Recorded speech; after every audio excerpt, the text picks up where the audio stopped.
welcome to On the Middle East, Al Monitor's podcast on the big and interesting stories in the region. My name is Ambryn Zaman, and I'm pleased to bring to you, after a brief summer pause, a fascinating and little-known nugget of Turco-Syrian history.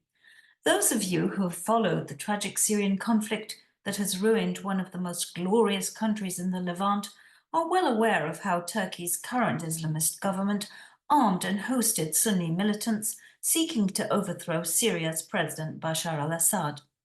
Well, that effort failed, and today Turkey's President Recep Tayyip Erdogan is wooing Assad.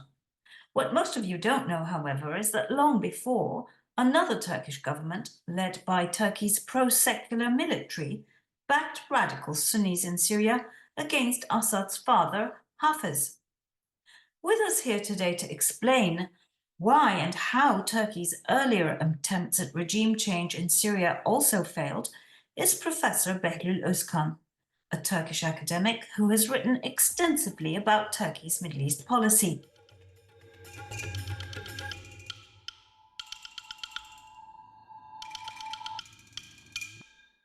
So welcome to our program, Behlul. It's very exciting to have you with us here today.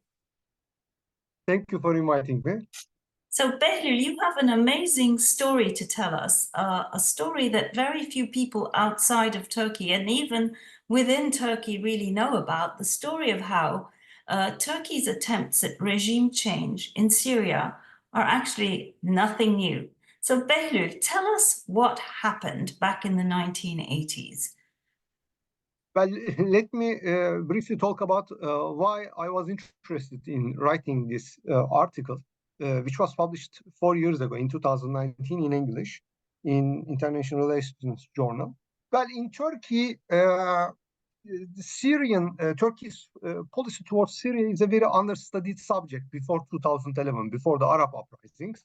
And there are certain assumptions when Turkish scholars and even journalists talk about and analyze Turkey's relations with Syria.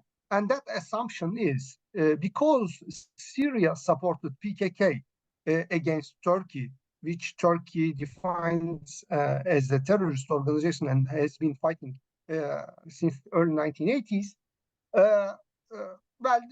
Turkish-Syrian relations has always been not very developed. There are certain tensions between these two countries.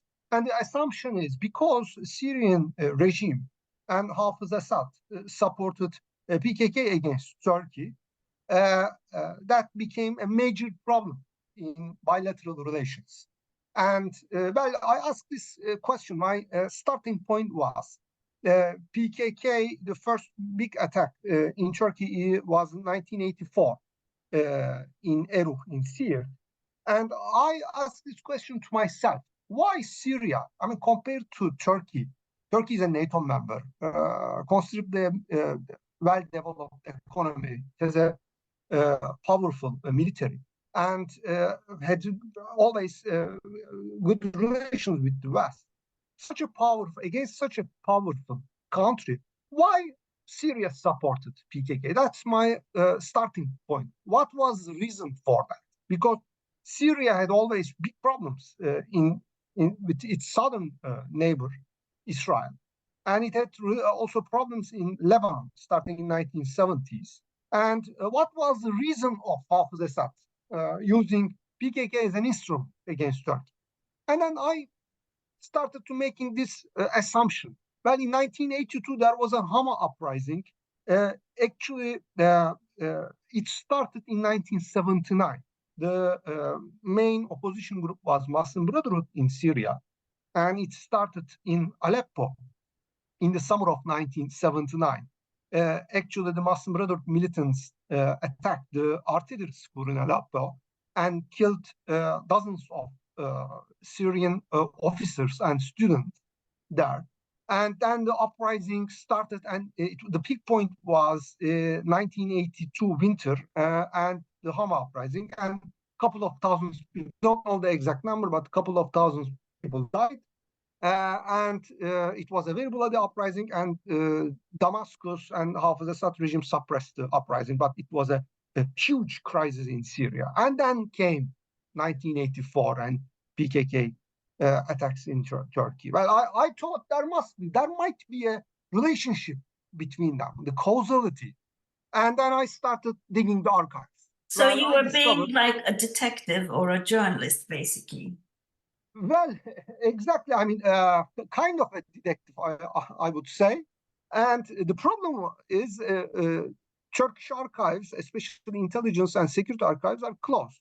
And you have to scan all the newspapers, journals. And I talked Turkish diplomats in Syria who served in Damascus in 1980s. I started with them. And my first interview was with Yaşar Yakış, who recently passed away. And Yaşar Yakış was a Turkish diplomat in Damascus, and I asked him, is there a relationship between Hama uprising and 1984? And I explicitly asked, did Turkey support Muslim Brotherhood against Hafez Assad regime in Damascus? He said, interestingly, we didn't support, but we turned a blind eye, he said. Well, that was a good starting point for me, and I started digging, and I talked more and more diplomats, and then I realized that, interestingly, this support or turning blind eye to Muslim Brotherhood started actually with the military regime in Ankara, who came to power as a result of coup in September 1980. Well, allegedly, Turkey's secular military supported or turned blind eye or gave a green light, whatever you define it, to the Muslim Brotherhood uprising in Syria starting in 1979. But Behlul, yeah. This was happening in Syria. So what do you exactly mean by turning a blind eye to the Muslim Brotherhood uprising in Syria? What leverage did Turkey have? You know, what would be the opposite of not turning a blind eye? Well, let me start why. Why did Turkish military, I mean, allegedly secular and Kemalist military supported one of the most radical branch of Syrian the Muslim Brotherhood, which is in Syria. I mean, compared to Egyptian Muslim Brotherhood, Syrian Muslim Brotherhood is much more radical. That's a very interesting data point, because perhaps it explains to us the roots of radicalism in Syria that we witnessed after 2011 that was present, but we weren't necessarily aware of. Is that right? Sure. Yeah, that's also an important emphasis. Well, what was the main reason of Turkish military considering the Baath regime in Syria as a threat or danger for Turkey, for Ankara? And number one reason was, as I told you, that it was the annexation of Hatay by Turkey in end of the 1930s. Well, Syrians considered annexation of Hatay as a French intervention in their territorial integrity. At that time, Syria was a French mandate, and in order to appease Turkey, before the Second World War, French gave an Arab territory, according to Syrian view, to Ankara.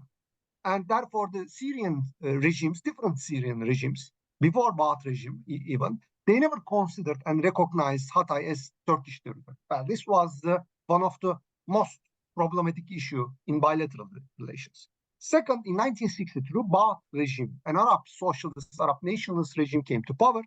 And well, this was a big problem for Turkey, because Turkey considered Syria after 1963 as a Soviet ally. And therefore, this was the last thing to see in its southern border. Turkey was a NATO member, staunchly anti-communist regime, and Ankara and Turkish military thought that there was a communist encirclement of Turkey in the south. And third, related with this second one, starting in late 1960s, there was a left-wing rise of militancy in Turkey, especially among university students. And some of these left-wing students, university students, Deniz Gezmiş is one of them. He is a hero for the Turkish left. these group of Turkish left-wing students went to PLO camps in Lebanon. They got an armed training, and they used the support of the Syrian regime there. They literally crossed the Turkish border to Syria and went to Lebanon, obtained armed training there. Some of them fought against Israel, and some of them returned to Turkey and continued their armed struggle within Turkey. And therefore, in 1970s, I mean, for the Turkish military, it is very interesting for me. The Syrian regime was the most distant neighbor. It is even the relations between Turkey and Syria was worse than Turkey's relations with Soviet Union. And in 1979, when the Muslim Brotherhood uprising started in Syria, Turkish military regime, who came to power with the military coup in September 1980, thought that this is a good opportunity to really get rid of Alawite regime, quote unquote, Alawite regime in Syria, which is an Arab socialist regime, which is a close ally of Soviet Union, and replace it with a Sunni Arab Muslim Brotherhood regime. Very similar, actually, what happened after 2011 and Turkey's policy. Therefore, there's a continuity between 1980s, early 1980s Turkey's military's policy towards Syria and Hafez Assad, and Erdogan's policy towards his son after 2011. And therefore, between 1980 and 1982, we saw, you might define it turning a blind eye or supporting it implicitly, but we have, after the Hama uprising, U.S. Defense Department published a report in 1982 May. And in that report, it was published with a map also. And in that report, it says that some of the Muslim Brotherhood members infiltrated Syria from Turkey.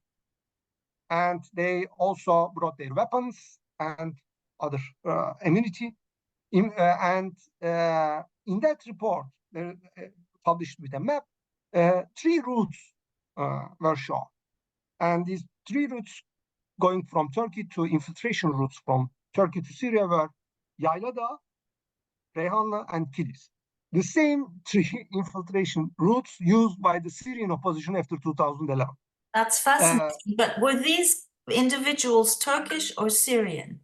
No, these are the Syrian Muslim Brotherhood members. None of them were. So they were Turkish. basically inside Turkey, and that's what Turkey was turning a blind eye to their presence, to them organizing, getting weapons and all of that. Exactly. And in 1981, Syrian Foreign Minister Haddam visited Ankara, and 1 year before that, in 1980, Sedat Ergin went to Damascus as a journalist and interviewed with Haddam and information minister there. I'm talking about 1980 and 81. And you're talking about a very prominent Turkish journalist, Sedat Ergin, who is still writing exactly. And I interviewed him also for this article, and I also collected his report that he published at that time. Before the Hama uprising, even before the Hama uprising, Syrian ministers were telling Turkish journalists and also their contacts in Ankara that Turkey must really control its borders because Muslim Brotherhood militants are infiltrating through Turkish border to Syria. And after the Hama uprising in 1982 and after PKK attacks in 1984, Turgut Özal and other Turkish politicians went to Damascus, and some Syrian ministers, the Prime Minister of Syria, visited Ankara in 1986. In all of these talks, Turkish side asked that Syria must control PKK, Syria must return PKK militants who are in Syria to Turkey. And these were published. These are all known facts in the Turkish media and in Turkish academia. But on the other hand, the Syrian side kept asking to the Turkish side that there are also some Muslim Brotherhood members, militants in Turkey that are training camps in Iskenderun, Adana, Yalova. And Turkey must close these training camps and also return these Muslim Brotherhood militants to Syria, but they haven't received a positive answer. Well, that's fascinating because, you know, I recall whenever I'd write about Syria's support for the PKK, the reason that we would cite is the water issue, that Turkey was not releasing enough water from the Euphrates and creating, you know, serious drought problems in Syria. And that was the main reason that the PKK was held as a sort of card in Syria's hands. We weren't really aware of what you're telling us now because, as you say, it really never showed up in the Turkish media. Yes, that's a very interesting part of unknown part of Turkish history in 1980s. And indeed, after Hama uprising, some of the Muslim Brotherhood members escaped to Turkey when the uprising was suppressed by Syrian military. And even some of them were used against PKK within Turkey and to really create Hezbollah in Turkey's southeast to counter a kind of an Islamic Kurdish organization to counter PKK.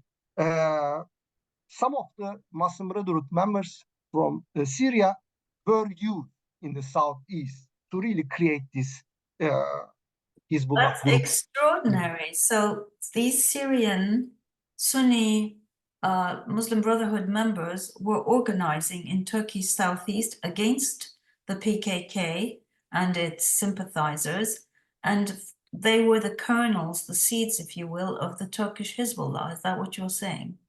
Yes, exactly, because there were also Muslim Brotherhood members in Syria who were Kurds. There's again another fascinating detail, because it's commonly assumed that Turkish Hezbollah was somehow connected to Iran. Yeah, I mean, but there is also a Syrian Muslim Brotherhood source, I might say. Fascinating. Yes.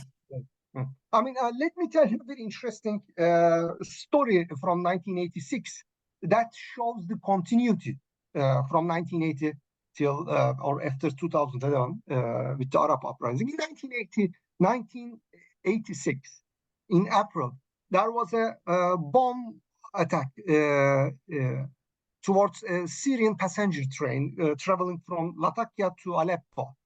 And many people died. And actually, this bombing attack was very close to the Turkish border, Citral Shore. And a couple of days later, the Syrian TV showed that, broadcasted that the militants were arrested, and there are 2 Turkish citizens. And a couple of days later, New York Times published this story and say that also the 2 Turkish citizens were involved with their last name Albayrak. Both of them had this last name. And basically, according to the New York Times story, Muslim Brotherhood had a training camp in Antakya, in Hatay region. And these militants were infiltrated through Turkish border, and they organized this bombing attack. And also there was a parliamentary investigation because Turkish MPs were asking what's going on in Syria and how can we are involved with such a attack. And then really the story was suppressed. And a year later, Syrian news agency announced that people were executed who were involved in these bombing attacks. But 2 Turkish names were not involved. And 2000'e Doğru journal, a couple of years later, published a story. And this is a Turkish sort of left-wing weekly journal. Yeah, Turkish kind of Maoist journal, but who had contacts with the intelligence, Turkish intelligence and Turkish army at that time, and published a story that some Turkish citizens were involved in that attack. And Turkish intelligence really was part of that attack. And then there was a silence for 20 years. And in 2009, these 2 Turkish citizens staying 23 years in Syrian prisons Abdullah Gül, as the president of Turkey, wrote a letter to Bashar Assad asking him to these two Turkish citizens. And in 2009, they returned to Turkey. And guess who welcomed them at the border? Ahmet Davutoğlu. At Oh that my time. goodness, that's really something. Ahmet Davutoğlu, the former Turkish foreign minister and prime minister, who's often cited as the architect of our disastrous Syria policy. Exactly, in 2009. At that time, Turkey's relations with Syria were very good. Even President Erdogan at that time called Bashar Assad my brother. And in 2009, Bashar Assad freed these two Turkish citizens. Ahmet Davutoğlu went to Hatay. He welcomed them at the border, and all Turkish newspapers published this story.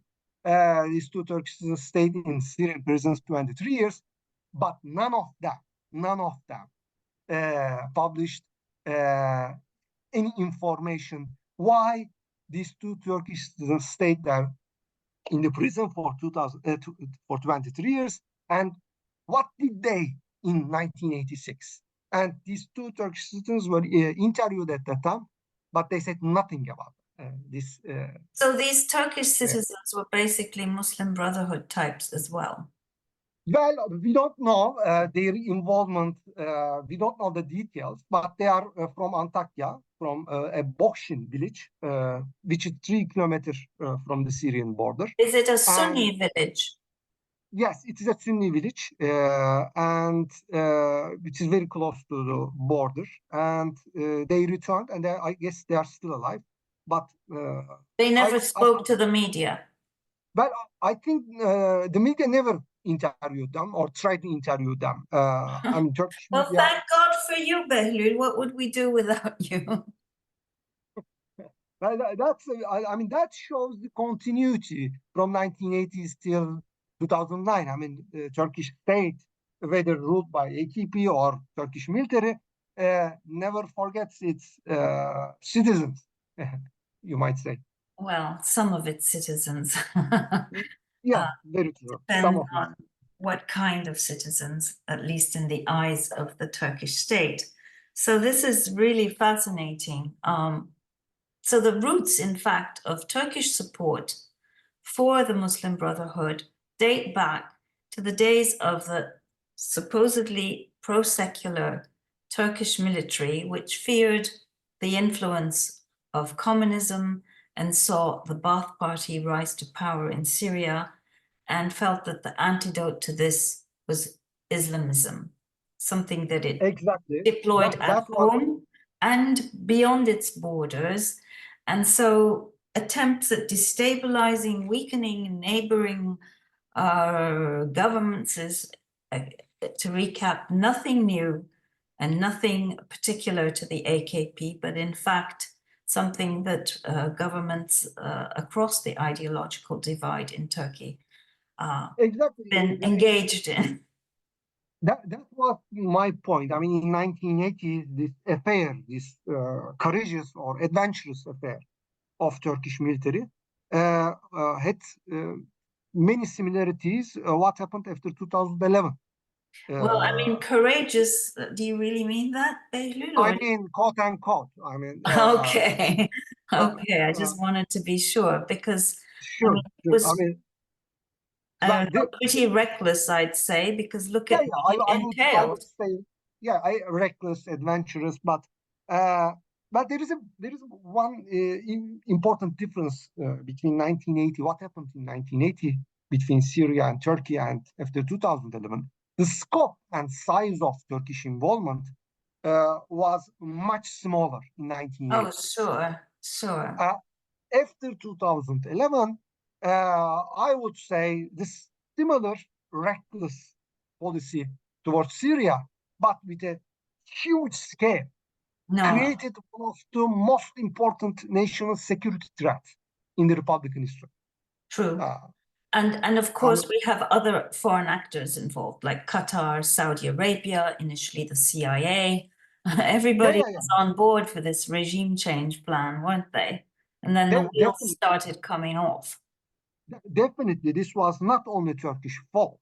I would say, from 2011 till 2013 at least, United States, Turkey, Qatar, and Saudi Arabia, and United Arab Emirates both tried to overthrow Assad regime by really arming the militant Syrian opposition.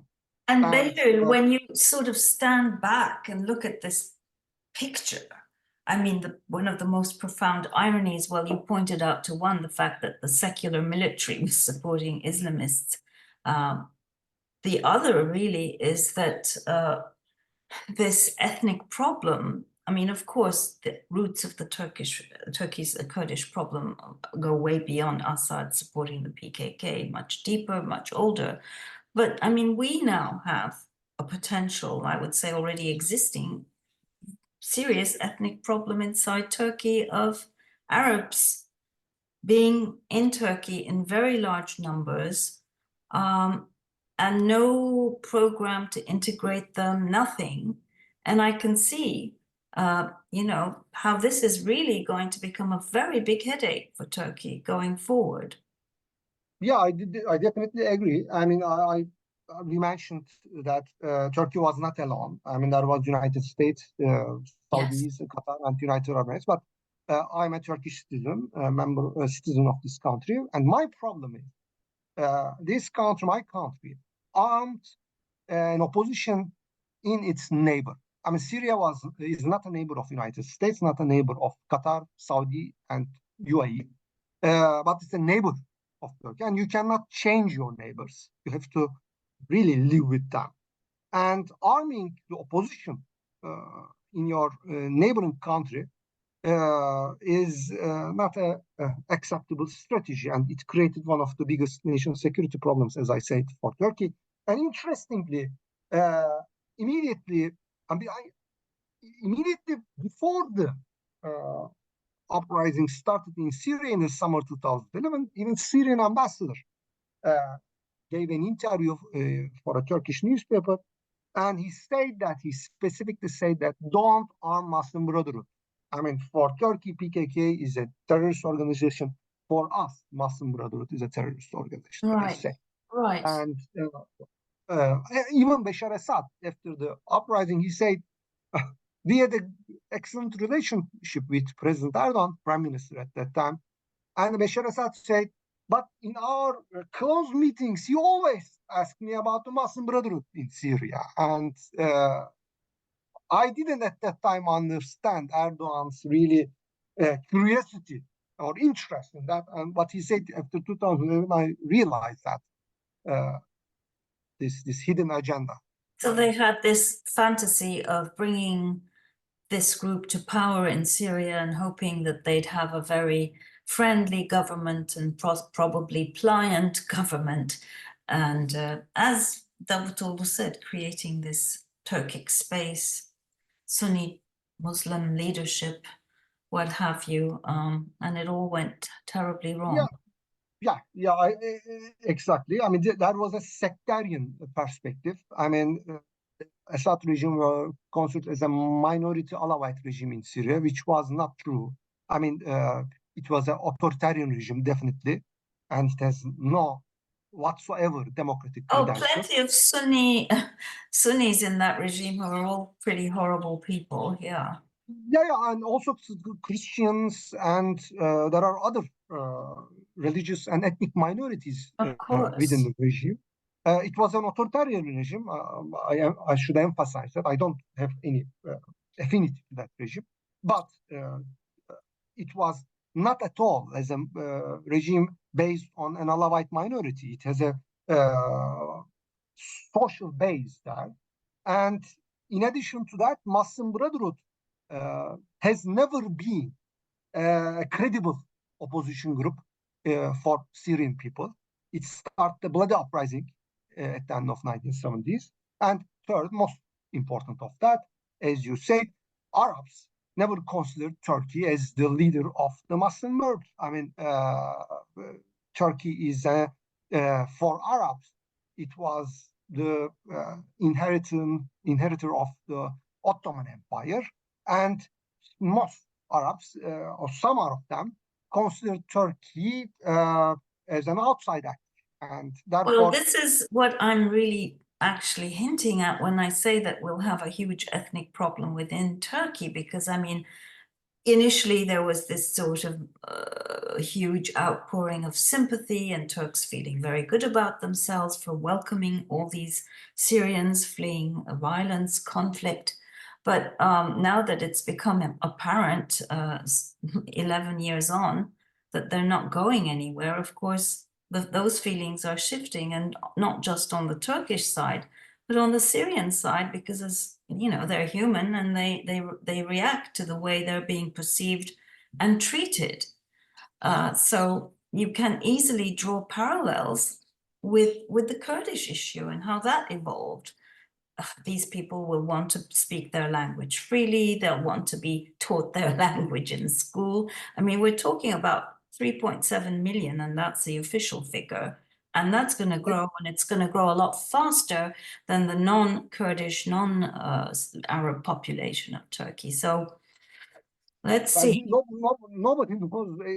I mean, the problem is so huge that nobody knows even the numbers of them, on the number of these immigrants or Yeah, and now refugees. Erdogan is imagining that they will go back, and that, you know, al-Assad will take them back. Well, good luck.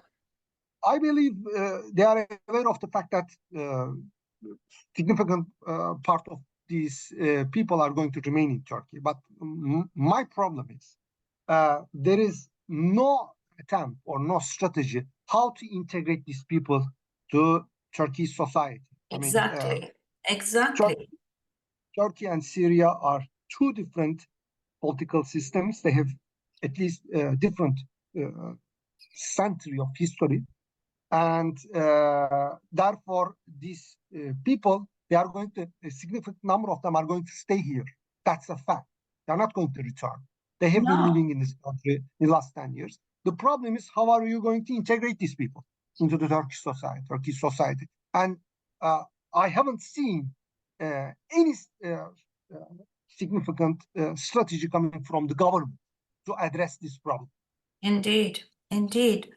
Behlul, we're going to have to stop because we've already run over time, but I mean, I could go on forever. This is simply fascinating.